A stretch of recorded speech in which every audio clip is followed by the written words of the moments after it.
100 naira ko. Esamba seko.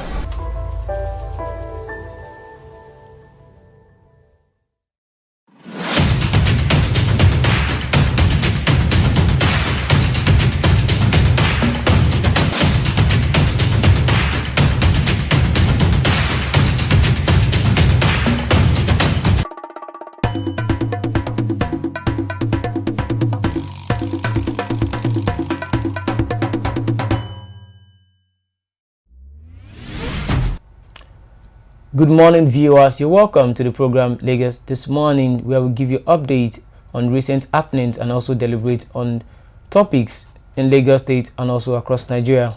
We're sorry for the break in transmission. Alright, so let's go back to the headline. Biafra and Yoruba nation, Sowore speaks on Nigeria breaking up. Nigeria has reached a point where it is either we work on the perfect union or we abandon the union altogether. And one of the ways to work on the perfect union is to sit down and frame another constitution, get it ratified, get a referendum for everybody to say yes or no to it, and you're good to go. So Biafra and Yoruba nation agitations. What's your opinion? Well, I feel if it is going to work for us to break up, Okay. I think we should break up, because being oneself is inflicting sufferings on Nigerians. Yeah. Like, there are so many crises going on in Nigeria. Is it the insecurity, the tribal stuff, where like people being tribalistic, and so many other things like that. So many other things. Is it the Fulani headsmen and this thing, and all these things are originating from the north. If the truth be told, they are all originating from the north, whereby the northerners want to be in power. They want to be the one exercising power over. They believe they own Nigeria. Okay. That's it. So they believe they can do whatever they like and go scot-free. So if Biafra should be one, and then Yoruba nation is one, so then Arewa. the Arewa too is one, I think there will be peace. Well, because there are some nations whereby they've actually split it up. There are some nations where I think Yugoslavia was once a country like that before they split up to maybe Slovakia, Slovenia, and the likes. And they're doing well today. Iceland is not even, the population of Iceland is not even up to a state in Nigeria here. So I think if it will work, we can actually break up. Since for the past few years now, the Southeasterners have been agitating that they want to go for so many years now. And Yoruba nation as well are not really enjoying the dividends of democracy as well. So if we should split up for the benefit of the three parts of Nigeria as well, then the middle belt will choose where to go to, if they want to go to the northern part or the southern part. I actually think it's a good development from Sowore. Alright, so let's go to the next one. Labour Party speaks on alleged grounding of Peter Obi's plane. The LP has condemned the alleged grounding of the party's campaign plane in Lagos State by the federal government. In a statement on Wednesday, the head of media for the Obidati Presidential Campaign Organization, Dinro Onifade, said the plane was grounded at the Lagos airport by the powers that be citing regulatory reasons. Reacting to the development, LP National Chairman Julius Abure confirmed that the grounded plane was meant to convey the party's National Working Committee, NWS, and National Executive Committee members to the Ibadan rally. Well, the federal government grounding the Labour Party campaign aircraft, I think it is not good enough. Too bad. It is a negative development, and they're actually giving more fame to the Labour Party candidate as well. And the structure, they are giving him more fame because there would be sympathy vote for him. How can you just ground his plane for without any reason, without prior notification? Because they were not notified before. I didn't even they were notified. They won't get to the airport and hear that your plane has been grounded due to some unknown reasons. Maybe they didn't want the rally to hold in Ibadan. Well, they might want the rally to hold. Probably just want to stiffen everything for Peter Obi and his people. Why? Because Nigeria can be, Lagos is APC state, yeah, and Labour Party are actually using the airport in Lagos to park their plane and also to make do with the going and coming in. So actually see a lot of negativities in this kind of thing, you have to notify them, so they don't just come there and probably end up fooling themselves. I think it will actually generate some kind of sympathy for Peter Obi as well. Of course, it's real. Because Nigeria will believe they are trying and so many things to make sure this man does not win the election. Exactly, because so far before they used to say that Peter Obi had no structure. Then he's a social media president. Just 4 persons tweeting in a room. 4 people tweeting in one room. Exactly. But now there's momentum. He's now the 3rd force in this forthcoming election. And then people are actually coming up. People are actually liking him now. They're actually seeing reasons why they should support Peter Obi. So for the federal government to actually ground this plane, they will actually bring more fame to him. Exactly. There will be sympathy. People will be like, why should they ground this plane? Have they ever grounded any other political party's plane? No. So that sympathy will be there automatically. Okay, they are trying to cut him down. They are trying to bring him back. They are trying to stop him. But people will actually support him. Alright, if you are watching this program, you're watching Lagos This Morning, you can be part of us by commenting. Drop your comment. Let's know your view, what is going on in your area. You can tell us, so we'll deliberate on it. And also, you can actually listen, so you can comment on what we are talking about. So the next one, federal government says $1 billion stolen fund has been recovered since 2015. OK's anti-corruption document. The federal government revealed yesterday that it has recovered about $1 billion since inception of the President Muhammadu Buhari administration of 2015. In 2015, Malami would disclose that the recovered assets have been deployed to various sectors of the economy, including government's poverty alleviation schemes. Further announced Council's approval of the new anti-corruption strategy document of 2022 to 2026, aimed at boosting fight against graft in the country. $1 billion stolen, $1 billion stolen funds from 2015 to 2022. Amazing. It's not about recovering these funds. Those people who stole this fund, have they been prosecuted? Even if they are going to be prosecuted, like they are going to, I think they are trying to like keep them out of social media so that people will know these are the people. People won't know. They are trying to shield them. Exactly. They are trying to shield them, protect them. So why would they actually protect thieves? There's something I always say. There's one thing I always like about governance. There has to be a punishment, and also you have to punish people when they go wrong, and you have to give them the flowers when they do the right thing. So when there is no reward and punishment scheme in the country, there won't be development at all. Okay, you said you've actually recovered $1 billion stolen funds. Where is this money? You said you've used it. So there's no even point telling us, because before using it you didn't tell us. You just said you've used it for poverty alleviation scheme. How do we tend to calculate the amount of people you've lifted out of poverty? There is no way we can actually do this. How many people have ever come outside to say, okay, I've benefited from the government's poverty alleviation scheme? Nobody. We are yet to see anybody come out to say this thing and testify that, okay, we've seen this thing. They didn't even cover anything. There's no media, there's no pictures, there are no videos. They just said we have used this money. Who are those people?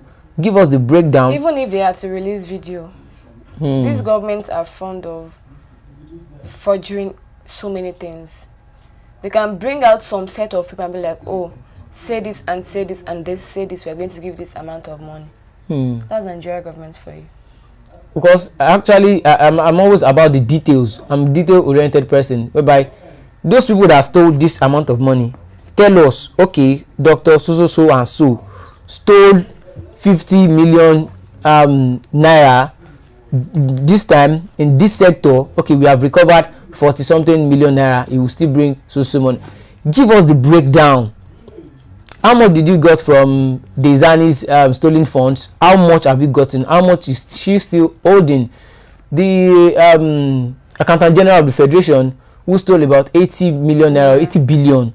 How much have you gotten from him? Give us the breakdown. That is what we call accountability. But when we are just telling us with mouth, okay, we've gotten 1 billion. How do we know that is actually 1 billion? How are we not sure that it is not more than that? So I think they should actually try and be accountable. I think we have some comments here. Ikechukwu Ezenwa, you can read out the comment. Let's hear. I don't have to.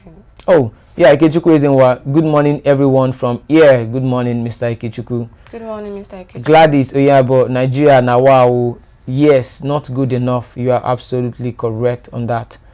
Ikechukwu Ezenwa again, Mr. Christian. Only today I see you talk true about Nigeria matter.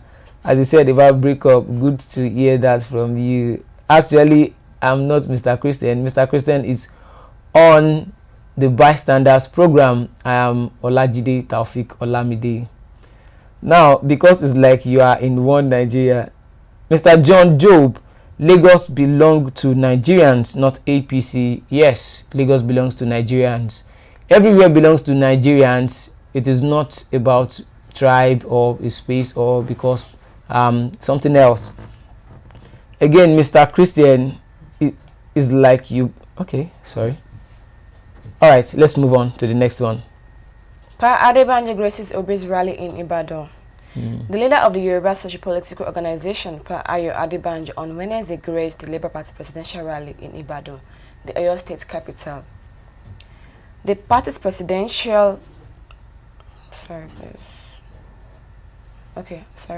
The party's presidential candidates and former governor of Anambra State, Peter Obi, and his ruling mate, Senator Dati Baba Ahmed, were also present at the event. Adebanjo, who addressed the crowd briefly in Yoruba, urged them to not allow tribalism to influence their vote in the 2023 presidential election.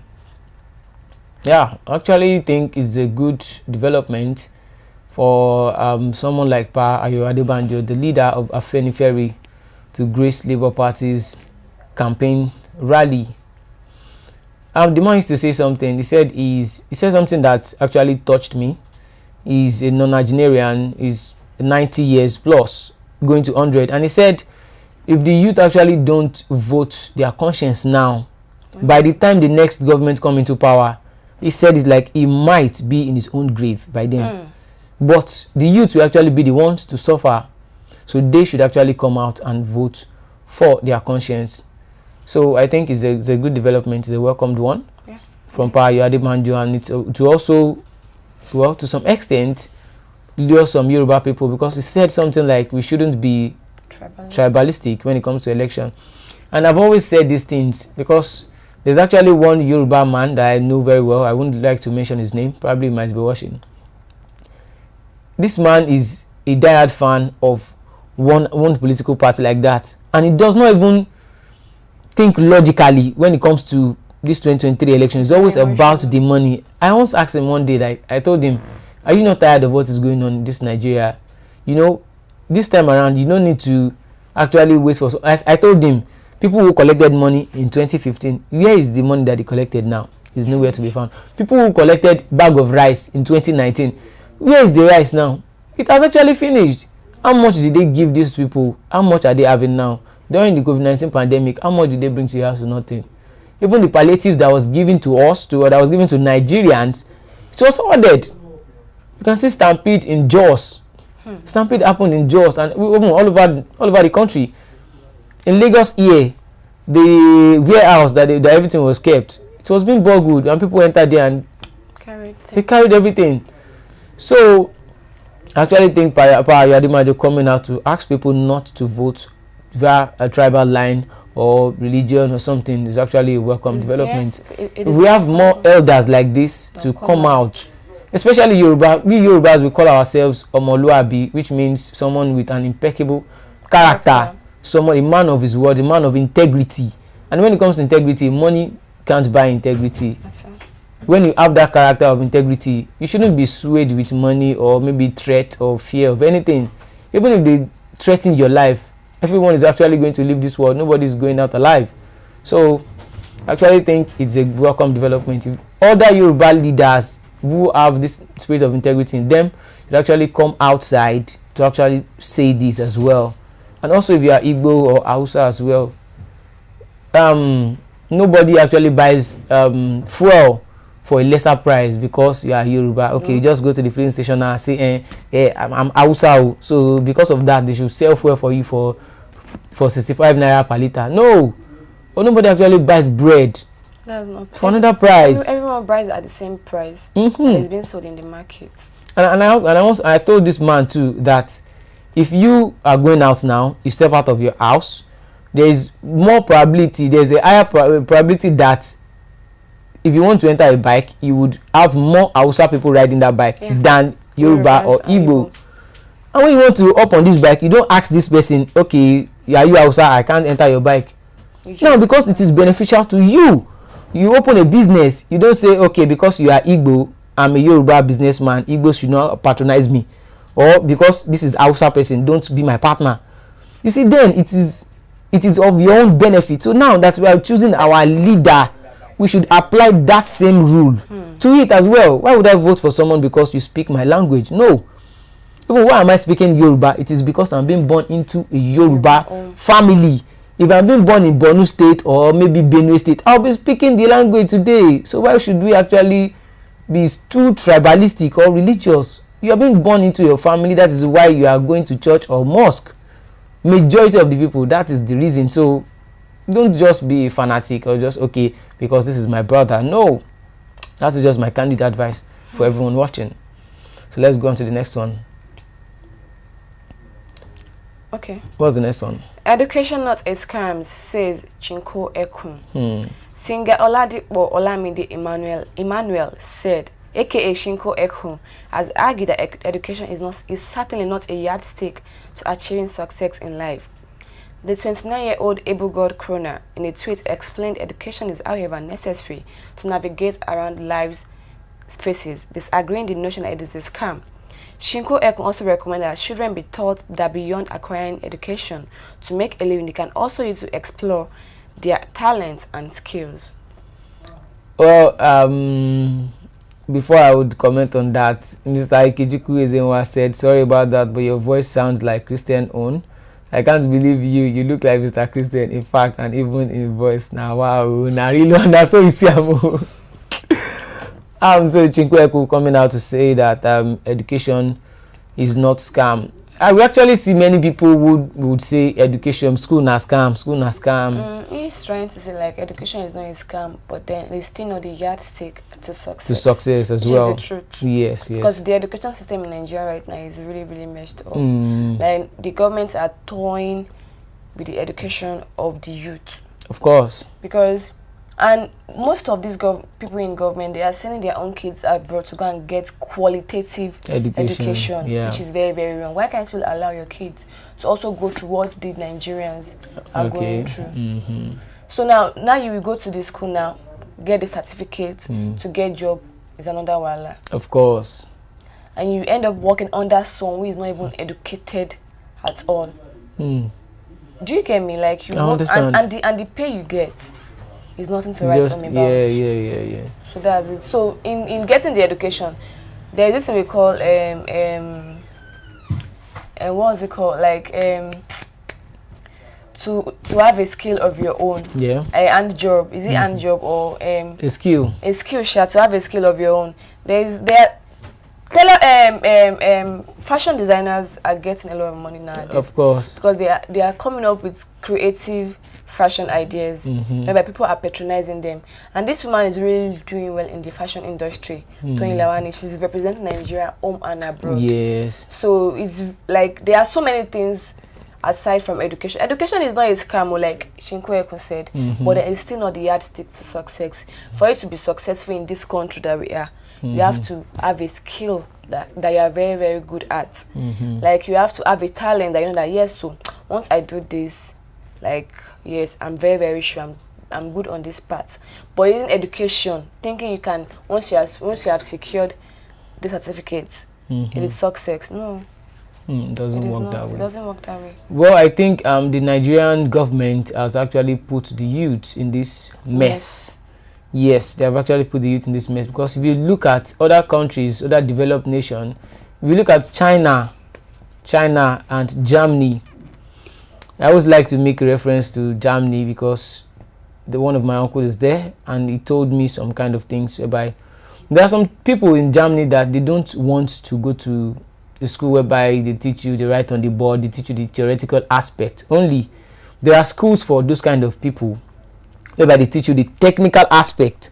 So everyone is busy. There's no out of school children like that today.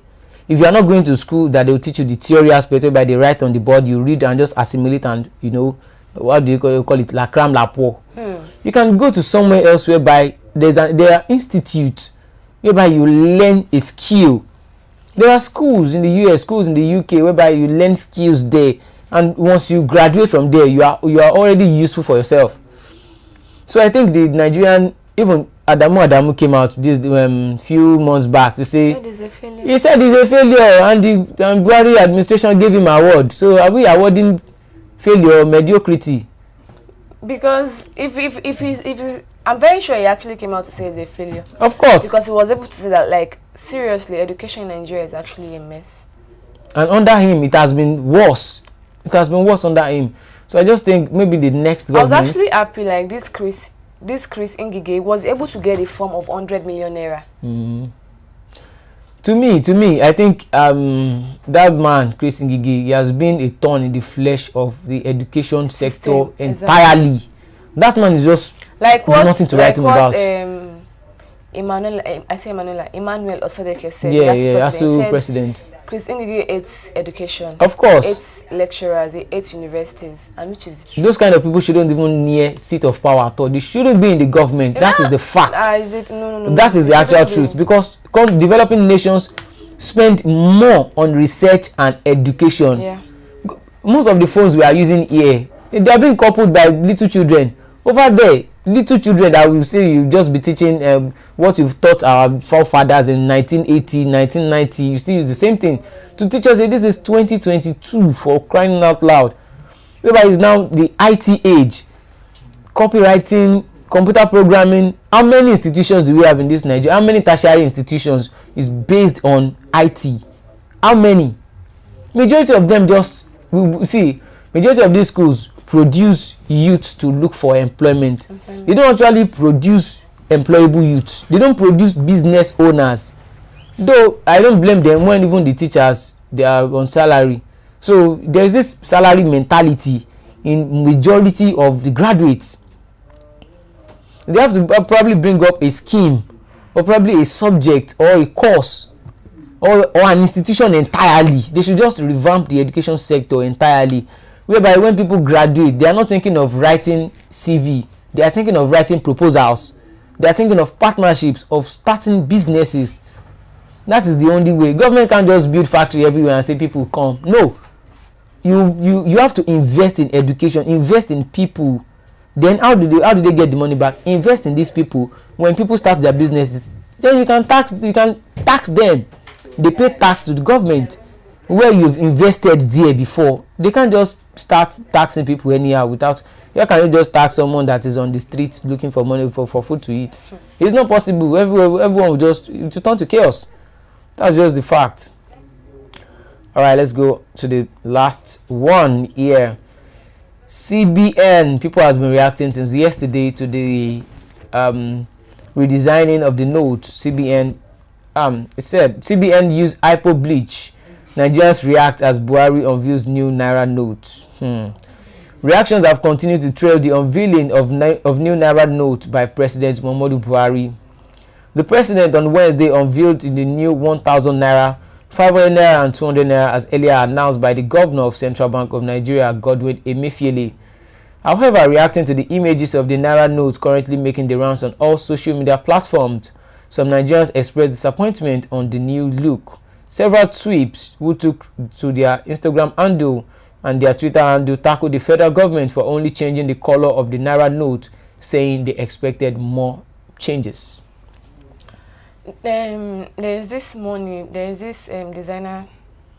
Which designer? Technology designer or something like that. Fisayo Fosudo. Okay. Did you see the one he did? I didn't see it. Let me show you. Like, I was like, this one is even... Nigerians like, they should have employed this man to, like... Some people even said they should have used Snapchat filter. See instead the one, of... Oh, I wish. See the one he did. See the old one. See the new one. Wow. This one is even more better than the one the federal government actually did. So, it's just something else. This is just another... Sowore said yesterday that Nigerians have been scammed again.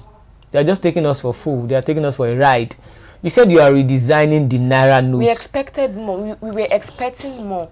Like redesigning. What's redesign? Is it not like so in case the federal government does not know the meaning of design from the graphical context, design entails the font, the words, the pictures, the color, and the outlay entirely. So out of those 5 components of a design, of a good design, they changed only one thing. They just removed magenta from the color. They removed only one color. They left 3 colors there, and they printed all the money like that. Once the money don't enter 200 naira, that means it don't enter. You don't read with that now. So they coming out to say they want to redesign. You can't tell us you want to redesign something. Then you said you want to redesign okay, let's say you want to redesign a building now. Then you just change the color. Is that redesigning? To a very dull color. To a very dull. It's not even promising at all. To a very dull color. No. That's just something else. They can do better than that. They could have done better than that. And with this, Nigerians have lost their trust in the government completely before, and now it has even removed the bar. I won't say it has reduced the bar. It has removed it completely. That's just the fact now. That's just the fact. So we have come to the end of the program for today. So Miss Gladys Oyabo, thank you very much. Ikechukwu Ezenwa as well, and John Job, thank you for staying tuned to Lagos this morning. All right, that's all we have for you today. Till we come again tomorrow for this exciting program, Lagos This Morning. I remain my humble self, Olajide Taufik Olamide. I remain Adene Adela. Thank you for staying tuned. Yeah, bye for now. Bye. 100 naira eko, 10 bus eko.